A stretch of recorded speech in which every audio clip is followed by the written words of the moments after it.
هنعمل النهارده الهريسه الدمياطي على اصولها بقى. هنجيب طاسه كده على نار هاديه،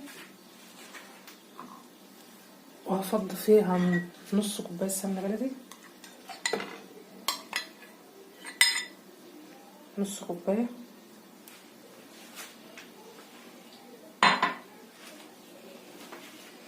تسيح كده، سيحها على نار هاديه.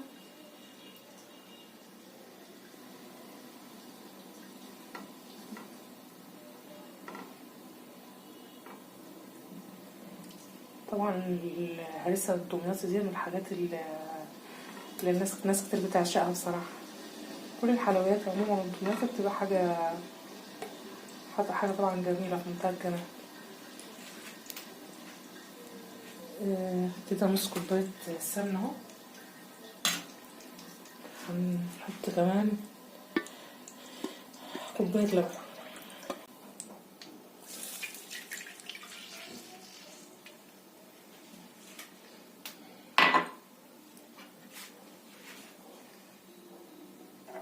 هنقلبهم مع بعض كده. كل الكلام ده طبعا على نار هاديه خالص يا جماعه. واحط كوبايه سكر كمان، وهقلب كده.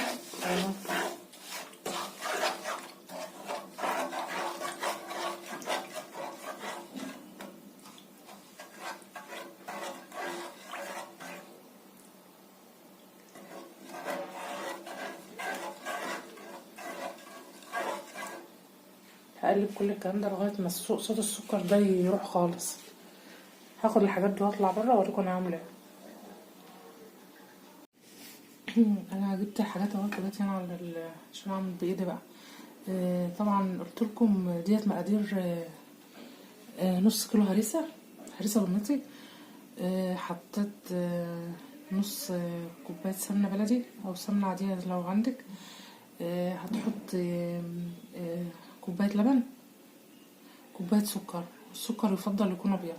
وكمان هنحط معلقه عسل جلوكوز او عسل البطاطس، معلقه اهي.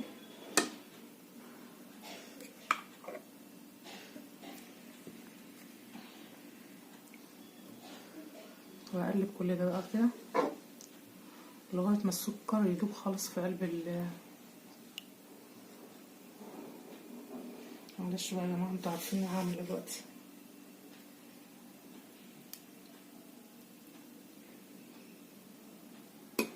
هبدأ اشتغل بايدي، هدوب كل الخليط ده كده بايدي لغايه ما صوت السكر اللي في ده اهو يروح خالص، لغايه ما السكر يدوب خالص. يبقى معانا نص كوبايه سمنه بلدي، معانا كوبايه لبن، معانا كوبايه سكر ابيض، يفضل يكون ابيض عشان يفتح لون الهريسه.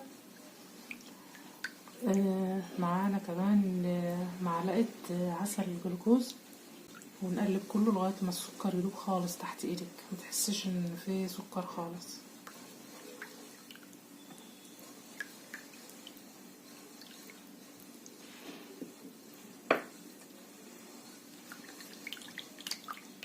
تمام اهو، خلاص ما عادش. هبدأ اضيف بقى جوز الهند، نص كوبايه جوز هند،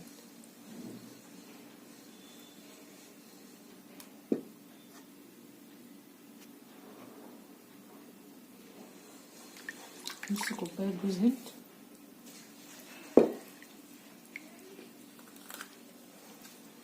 واحط ظرف فانيليا،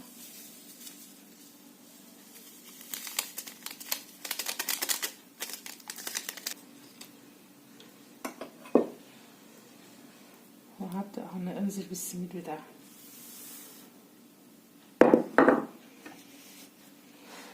تقلب بقى لغايه ما السميد يشرب كل السوائل دي.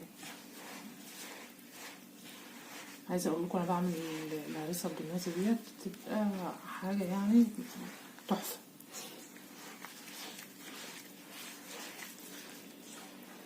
عايزين نتعلم نعمل كل حاجه في البيت. نقعد نقلب كده لغاية ما السميد يشرب بقى كل السوائل دي. هو دلوقتي طبعا القوام ده لسه سايح شوية.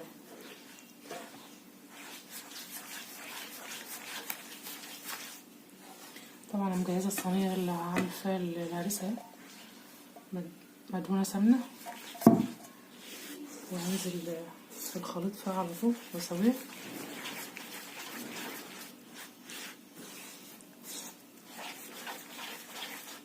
ريحتها طبعا فظيعة، سمنة بلدي بقى وجوز هند وفانيليا، 3 مع بعض عاملين شغل على قهوة.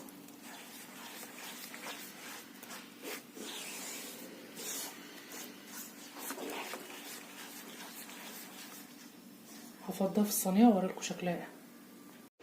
دي شكل الهريسة بعد ما خلصت، هسقيها بالشربات اهو. طبعا هي طالعة سخنة لسه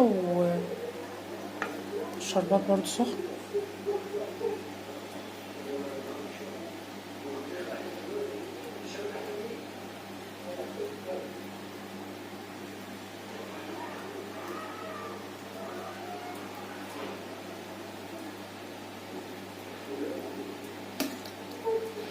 مش عايزة اقول لكم بقى على الريحة.